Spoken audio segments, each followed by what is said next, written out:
Hello everyone. In the last video we discussed about the respiration in plants. So today we will discuss about the respiration in animals. Actually different animals have different modes for respiration. As you studied in respiration in plants, that root respire by root hairs, stem respire by lenticels or stomata, leaves respire by stomata.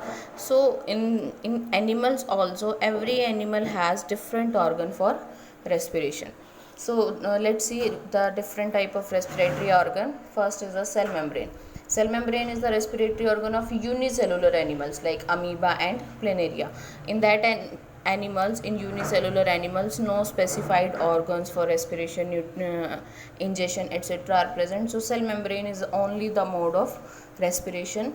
Next one is the skin. Skin is the respiratory organ of earthworm. You know that earthworm always remains in moist condition. Due to that reason, skin acts as the respiratory organ for earthworm. Next one is the gills. Gills are the respiratory organ of aquatic animals like fish and prawns, spiracles and trachea.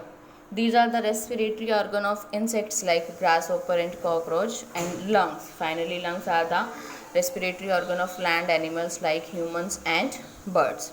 So actually all the respiratory organ have three common features. These all cell membrane, skin, gills, spiracles, trachea, lungs, these all have three common features. What are that? All the respiratory organ have a large surface area to get enough oxygen. Means the surface area for respiration will be large, so that maximum oxygen can be inhaled by the organism. So we can say that all the respiratory organ have a large surface area to get enough oxygen. Next one is the all the respiratory organ have thin walls for easy diffusion and exchange of respiratory gases. For example, this is the wall. If this wall is so much thick, so there will be difficulty in the entry of oxygen. So the walls must be thin. Thin walls facilitate the easily entry of the oxygen. And third one is the all the respiratory organ like skin, gills and lungs have a rich blood supply for transporting respiratory gases. It means that they have to be blood enrichment. If they have full amount of blood present in them, then it will help that it can transport respiratory gases very easily. So this one is the very important point, that terrestrial animals can breathe the oxygen in the atmosphere. We are terrestrial animals, we lives on land, so we can breathe by the oxygen from the atmosphere. But animals that live in water, means the aquatic animals, they need to use oxygen dissolved in water. So terrestrial animals can use the oxygen of atmosphere, while the aquatic animals have to use the oxygen dissolved in the water. And as we know that the amount of dissolved oxygen is fairly low compared to the amount of oxygen in the air.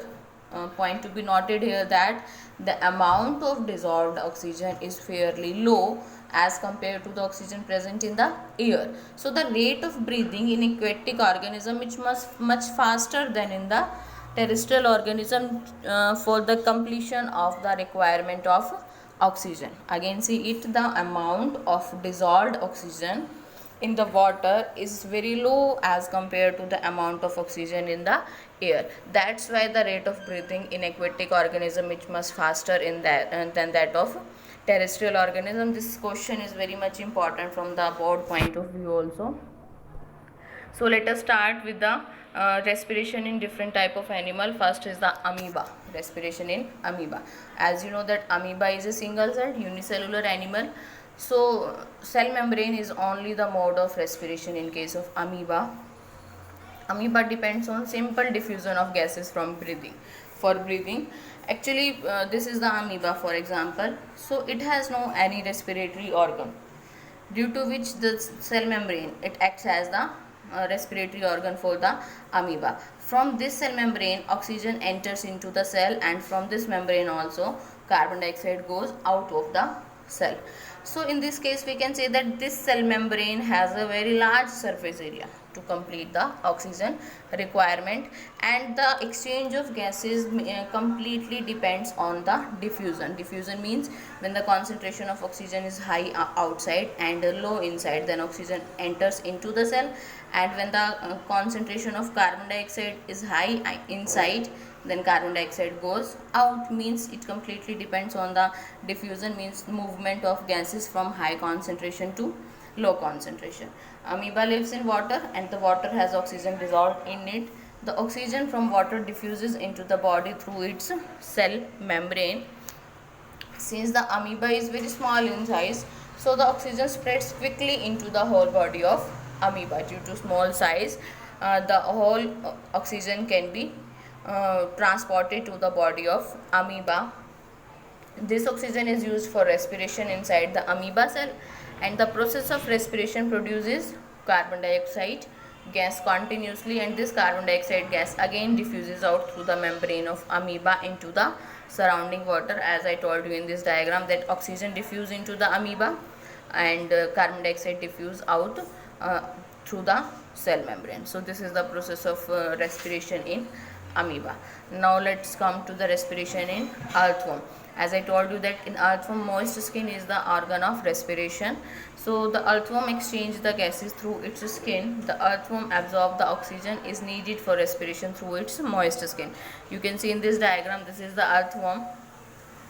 Carbon dioxide removes from this skin only and oxygen enters through this skin only. The oxygen is then transported to all the cells of earthworm by its blood where it is used for respiration. And after respiration, carbon dioxide is produced. This carbon dioxide is produced during respiration is carried back by the blood, and this CO2 is expelled from the body of earthworm through its skin. Means the method by which oxygen enters into the earthworm, same the carbon dioxide goes out from the body of earthworm. Now let comes to the respiration in fish. You know that fish is an aquatic animal, so fish respire through the gills. The fish has special organ for breathing called gills. The fish has gills on both sides of its head. You can see in this diagram, this is the mouth of fish and these are the gills. So when water enters through the mouth of fish, the water passes over through the gills. The gills take oxygen. The gills take oxygen from the water that enters into the mouth of fish, and carbon dioxide produced during respiration is released into the water, and that water is released again from the mouth of fish. Let us see here. The fish lives in water and this water contains dissolved oxygen. The fish breathes by taking in water through its mouth and sending it over gills. As I told you that water enters through the mouth and then water comes over the gills. When water passes over gills, the gills extract dissolved oxygen from this water, and the water then goes out through gill slits. The extracted oxygen is absorbed by the blood. The oxygen which is extracted, extracted from the water, is absorbed by the blood and carried to all parts of the fish. And again, which carbon dioxide is produced by the respiration is brought back by the blood into the gills for expelling into the surrounding water. These three respiration in amoeba, earthworm and fish, these are very important, and mainly the respiratory organ of that animals are very important. So now actually this is a very important point, that diffusion is insufficient to meet the oxygen requirement of large multicellular organisms like humans. In case of humans, diffusion doesn't complete the requirement of our body because the volume of human body is so big that oxygen cannot diffuse into the cell of human body quickly. This is the reason that we have a complete respiratory system. So this question is also very much important. Many a times this asked in the exam, that why diffusion is not insufficient to complete the oxygen requirement of large multicellular organism. The reason is that the volume of human body is so big that oxygen cannot diffuse all the cells of human body quickly. So in the next part we will discuss about the human respiratory system. Thank you.